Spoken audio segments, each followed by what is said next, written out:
Très ravi de vous retrouver. Bienvenue dans ce journal, le sommaire. Les tensions restent vives à Mouine-Guinée. Les scènes de violence se poursuivent après Dalaba et Pita. Les jours passés, la ville de Labé est rentrée dans la danse. Des affrontements ont eu lieu entre jeunes manifestants et les forces de sécurité. Le départ du gouverneur de la région est exigé. Nous aurons au bout du fil notre correspondant dans la zone. Et culture, le samedi 25 janvier à l'esplanade du Palais du Peuple, l'artiste Jupiter Devaev se livrera son premier véritable concert en Guinée. Il était face à la presse ce jeudi.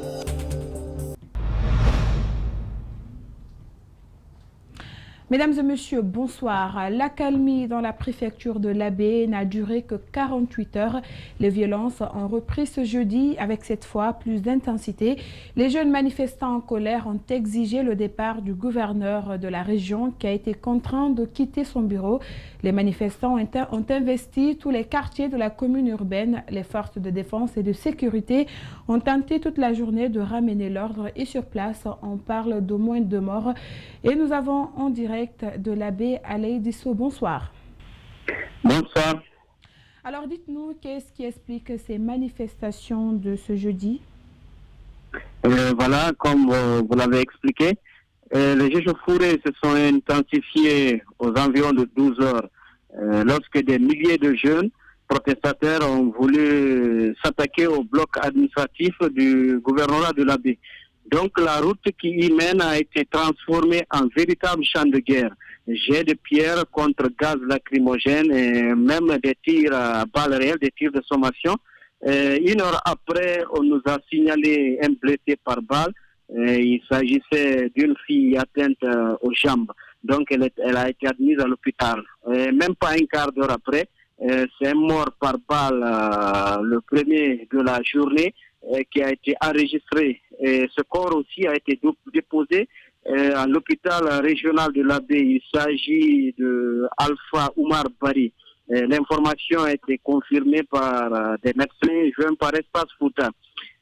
Quelques minutes après, une deuxième victime a été enregistrée, également morte par balle. Donc, choqué et irrité, bien sûr, par la mort de cette deuxième victime, les jeunes ont pris le corps pour se diriger au domicile du grand imam de l'Abbé afin de le montrer de visu les bavures des forces de l'ordre. Donc, sorti pour tenter de calmer les jeunes, l'imam Badrouba a été également gazé en même temps que les jeunes par les forces de l'ordre qui se sont invités à ce niveau également. Donc les jeunes ont pris par la suite, ils ont traîné le corps jusqu'à la grande mosquée et ensuite ils ont tenté en vain de déposer le corps à la morgue de l'hôpital régional de l'Abbé. Et c'est dans ça que l'ambulance de l'hôpital a également été dépêchée pour essayer de ramener le corps. Et contre toute attente, l'ambulancier, communément appelé Maître Djouma, il a également trouvé la mort. Donc pour les manifestants, c'est les agents de maintien d'ordre qui l'ont tué. Et on a joint aussi le gouverneur qui a donné une version contradictoire, soit disant que c'est des hommes armés qui sont sur le terrain à l'Abbé, que c'est eux qui ont tué l'ambulancier. Donc le climat était très électrique aujourd'hui à l'Abbé. On voulait savoir quelle destination donc a pris le gouverneur et le préfet, puisqu'on apprend qu'ils ont été contraints de quitter leur bureau. Oui, effectivement, parce que c'est à la devanture du bloc administratif régional que les affrontements s'effectuaient. Et finalement, on nous a appris aussi que le gouverneur a été évacué du côté de sa résidence, passé vers Tata. Et d'autres sources aussi nous informent que le gouverneur est du côté du camp El Hadj Oumar, qui est à la sortie sur la nationale l'Abbé Koundara. Bon, le préfet, lui n'a pas été inquiété. Je pense lui doit être en famille. Et voilà. Et ce soir, quelle est la situation de la ville? Un calme précaire règne à l'Abbé depuis aux environs de 19 heures. En tout cas, les tirs ont arrêté. Et je suis sûr que les jeunes aussi ont replié, les forces de l'ordre également. Donc on estime que ça va se poursuivre dans cette nuit, que les échauffourées vont en tout cas vont se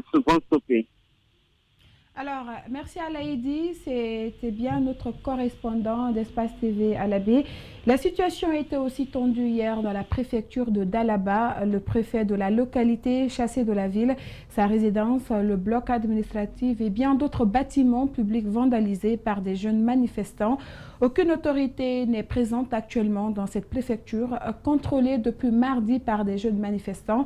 Et c'est un reportage signé Alpha Mamadou Bari, notre correspondant à Mamou. Dalaba, 363 km de Conakry. Cette ville, autrefois appelée Suisse de l'Afrique, est depuis 72 heures le théâtre de violences. Le préfet chassé, le maire introuvable, les jeunes manifestants règnent à maître absolu. Des bâtiments administratifs pillés et même vandalisés. Au bloc administratif de la préfecture, le constat est alarmant.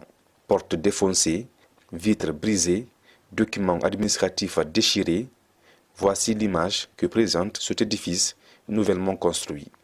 Des objets de valeur importés, d'autres brûlés sur place.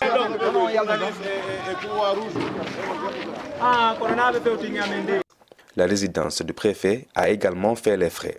Au commissariat de police, même constat. Tout le monde se précipite pour la recherche d'objets précieux.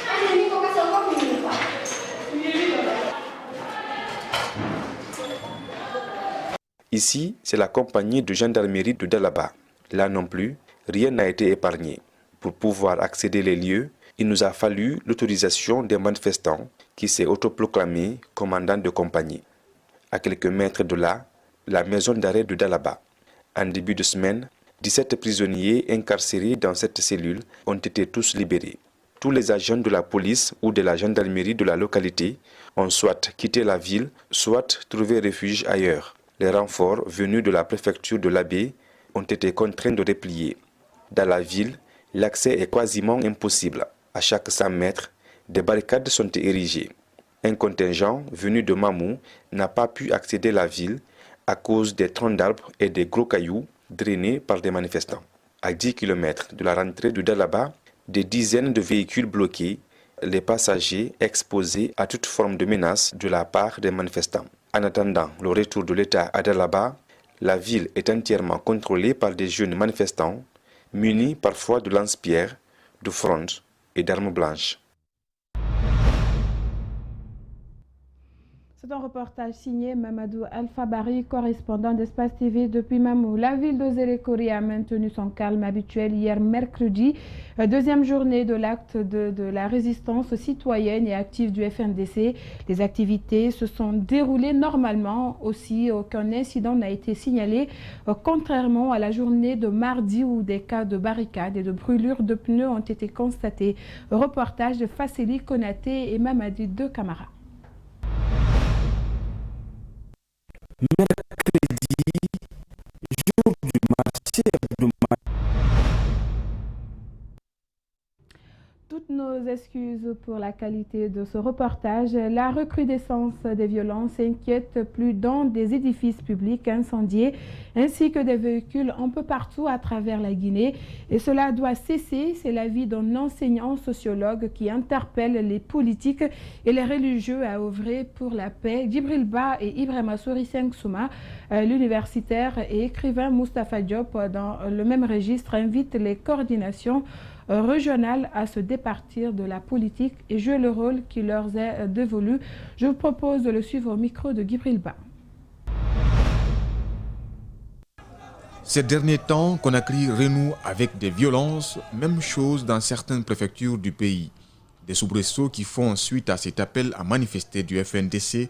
Cet universitaire voit les causes de cette crise sociopolitique et dit ces 4 vérités aux acteurs politiques. Ce qu'il faut, c'est que déjà, la vie politique en Guinée, depuis très longtemps, a été basée sur l'ethnocentrisme. Il y a toujours eu la manipulation ethnique. Les hommes politiques en Guinée n'ont jamais réussi à construire une nation dans ce pays.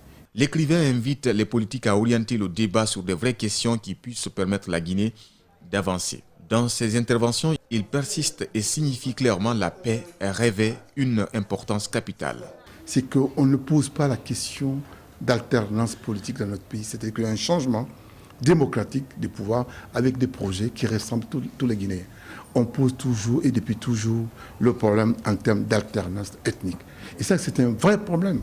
La Guinée a vécu des événements douloureux. Le 22 janvier 2007, le 28 septembre 2009, les violences politiques depuis la prise du pouvoir en 2010 du président Condé sont entre autres des souvenirs macabres que regrettent ces sociologues.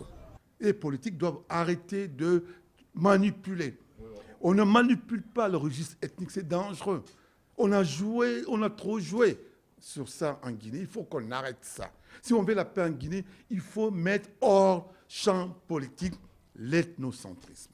Moustapha Diop ne laisse pas les religieux. Il souhaite qu'ils agissent vite pour nous éviter des affres qu'ont connues des pays voisins tels que le Libéria, la Sierra Leone et la Côte d'Ivoire. L'universitaire et écrivain Moustapha Diop, dans le même registre, invite les coordinations régionales à se départir de la politique et jouer le rôle qui leur est dévolu. Je vous propose de le suivre au micro de Guy Brilba. Ces coordinations régionales ont été mises en place pour affaiblir les partis politiques. Ce n'est pas leur vocation. Le rôle qu'on les attribue aujourd'hui, c'est pas leur... Les autorités traditionnelles ont toujours joué le rôle de médiation, de paix, pas des instruments politiques. Et c'est ce qu'on a... L'attribution qu'on les a donnée ne correspond pas. Et quand vous voyez le Kontigi de la Basse-Côte qui est choisi, et là, il n'y a jamais eu un pouvoir centralisé en Basse-Côte. Il y a un morcellement d'autorités traditionnelles. Et les gens ne se reconnaissent pas tous à ces contigus. Non seulement en au Fouta, il y avait, voilà, il y a l'Almamia, donc il y a le pouvoir théocratique. Là, il y a une sorte de centralisation, mais pas en Basse-Côte, pas partout. Les pertes matérielles enregistrées lors des manifestations politiques inquiètent l'Union des transporteurs de Matoto. C'est dans ce cadre qu'elle a tenu ce jeudi une rencontre d'information et de sensibilisation. De par cette démarche, ces transporteurs attendent d'attirer l'attention des autorités sur les dégâts dont ils sont victimes. Nabi Ismail et Abou Koria-Kourma nous en disent plus. Ils sont venus de plusieurs quartiers de Conakry pour répondre à l'appel de leurs responsables syndicaux. L'appel est relatif aux multiples destructions dont sont victimes les transporteurs. Nous informons notre père, l'honorable Damaro Camara, de transmettre ce message au gouvernement, de transmettre le message à l'opinion nationale et internationale, que nos capitales d'affaires sont menacées. Nos outils de travail sont menacés. Nos intérêts sont menacés. Nous n'avons pas peur de personne. Nous acceptons ces douleurs parce que nous voulons la paix dans ce pays. Mais à partir de l'instant, on n'est pas contre ces démocraties. On n'est pas contre ces grèves. On n'est pas contre ces revendications politiques. Mais là où l'un de nos vécus sera touché, nous allons défendre nos intérêts dans ce quartier. Président la rencontre, l'honorable Amadou Damaro Camara a reconnu les difficultés que traversent les transporteurs guinéens. On sait que le transport des minibus est dominé par la communauté du Konya. En s'attaquant à eux, on veut les mettre dans une bataille. Je voulais attirer l'attention de ces provocateurs que cette communauté n'a pas peur de la guerre. Mais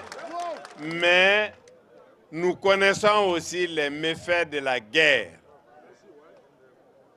Nous l'avons vécu au Libéria.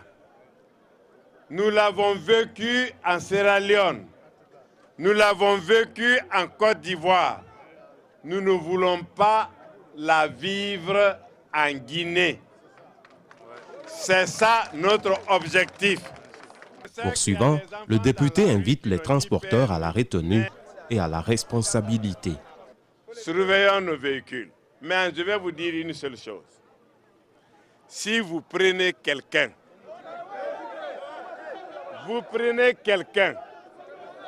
en train de brûler vos véhicules, ne le tuez pas, ne le frappez pas. Prenez-le pour qu'il soit preuve des commanditaires. Mettez-les à la disposition des autorités. Dans la nuit de ce jeudi 22 janvier, un bus a été retrouvé calciné à Tombolia. Les coupables restent toujours introuvables. Et puis ce jeudi 23 janvier marque la deuxième journée du programme de jeûne et de prière organisé par le Conseil chrétien. Et pour la première journée hier mercredi, les fidèles chrétiens se sont retrouvés à l'église Saint-Cyprien de Dixine. Et ces prières, c'est pour implorer la grâce divine pour que la paix continue de régner en Guinée. Rosaline Gauthier-Monemou et Aboubakar Adine Kamara.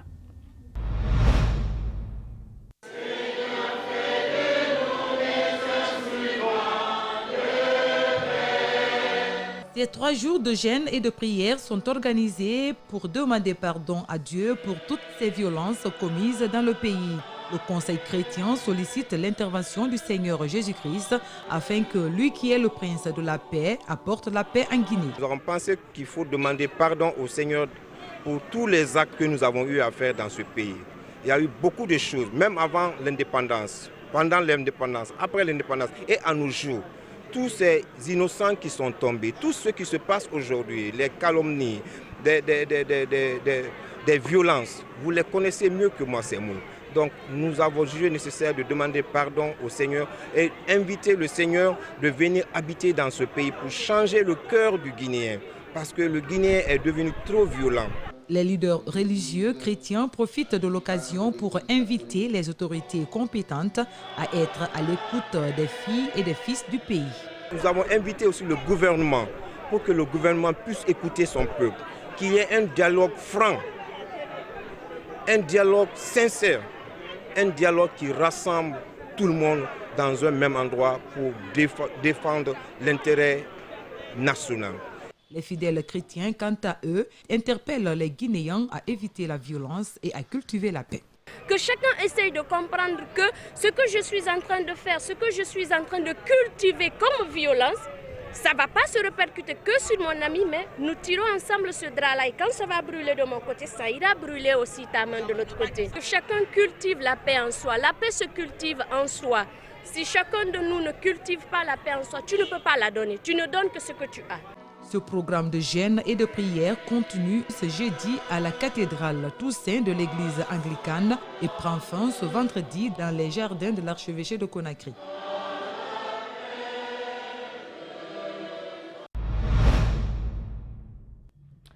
Le verdict dans le dossier des syndicalistes membres du SLEG est finalement tombé au tribunal de première instance de Mafanko ce jeudi. Au nombre de 12 prévenus, 11 d'entre eux ont été relaxés pour délits non constitués et ont été condamnés à 3 mois de prison assortis de sursis. Ouminatou Sidibé et Alcéni Camara, reportage.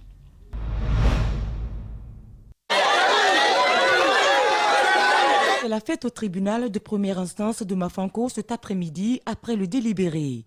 Parmi les accusés, l'enseignant Tierno Amadou Baldé et les 2 élèves ont écopé des condamnations assorties sursis et les autres ont été tout simplement libérés. Un verdict qui, probablement, devrait faciliter le retour sur la table de négociation. Nous allons retourner autour de la table, négocier pour trouver une solution à la crise du système éducatif guinéen. Il n'y aura plus de grève, on est satisfait pour l'instant. La grève des composantes du système éducatif n'aura pas lieu demain parce que nous sommes satisfaits. Mais nous allons nous préparer pour soutenir le SLEG. Ce verdict ne réjouit pas totalement les avocats du SLEG. Ils comptent donc interjeter l'appel. Nous ne sommes pas entièrement satisfaits parce que notre souhait aurait été d'obtenir la mise en liberté de toutes les personnes qui ont été jugées. Malheureusement, parmi ces personnes jugées, il y a eu 3 qui ont été condamnées avec sursis. Nous allons bien entendu relever appel de cette décision dans les 10 jours qui vont suivre parce que nous estimons que ce sont des personnes qui ont été arrêtées et condamnées à tort. Les 12 enseignants syndicalistes, membres du syndicat libre des enseignants et chercheurs, ont été arrêtés les 11 et 13 janvier 2020. Ils étaient accusés de provocation directe par acte de parole, incitation à la violence et trouble à l'ordre public. Et culture à présent, le samedi 25 janvier prochain, Jupiter The Vibes livrera son premier concert grand public en Guinée à l'esplanade du Palais du Peuple. Et à cette occasion, l'artiste a rencontré la presse ce jeudi pour annoncer les couleurs de son nouvel album qui a pour titre Fabelan, chapitre 1. Adafo Média signe l'événement. Mariam Fodé Camara pour le compte rendu. Fabelan, chapitre 1 est un album de 19 titres. L'œuvre est de l'artiste Ibrahim Ba, alias Jupiter The Vibe. Dans cet album, l'artiste urbain chante l'amour dans tout son sens. Fabelan, j'ai envie de dire que c'est toute ma vie, c'est la vie de tout le monde en fait. C'est-à-dire qu'en vérité, ça part du fait que qui que tu sois, tu as besoin d'aide. Ça, faut commencer par là déjà. C'est l'humilité de reconnaître que tu as besoin des autres. Tu vois. Et moi, la façon dont je l'utilise dans mes chansons, ou dans ma vie, ou dans ma carrière, parce que tous mes albums s'appelleront Fabelan chapitre 1, 2, 3, 4, c'est une façon de dire, venez à mon secours, venez à moi, venez m'écouter, je chante pour vous. Donc, c'est une façon d'appeler le monde à moi, en fait. Mais je veux dire aussi, c'est, comme je répète, c'est l'humilité de reconnaître que, quel que soit qui tu es, tu as toujours besoin qu'on te fasse appel. Un morceau comme Inch'Allah, où je dis aux gens, écoute, il faut croire en ce que tu fais, il faut te battre. Et après, il y a des morceaux, voilà, il y a des histoires d'amour, Jupiter compte rassembler ses mélomanes par le langage universel de la musique le 25 janvier prochain sur l'esplanade du Palais du Peuple. Il est accompagné par une équipe dévouée qui promeut un spectacle inédit dans une totale sécurité. Et ce jour-là, ce sera un spectacle. Ce sera pas juste moi qui monte pour chanter. Ce sera un spectacle, ce sera une mise en scène. Et donc la particularité, c'est que c'est un film. Et la deuxième, c'est que c'est le premier concert de l'année. Et que, Inch'Allah, il faut que ça commence, que le premier concert commence bien. Comme ça, toute l'année sera bonne.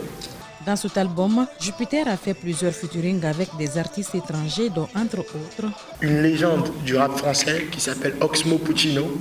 C'est le mec qui a gagné des victoires de la musique française. Nous avons Fanico, nous avons Didi B, nous avons Magasco du Cameroun et nous avons José de la Côte d'Ivoire. L'artiste vient de livrer le titre Yeto comme un avant-goût de la dédicace prévue ce 25 janvier sur l'esplanade du Palais du Peuple.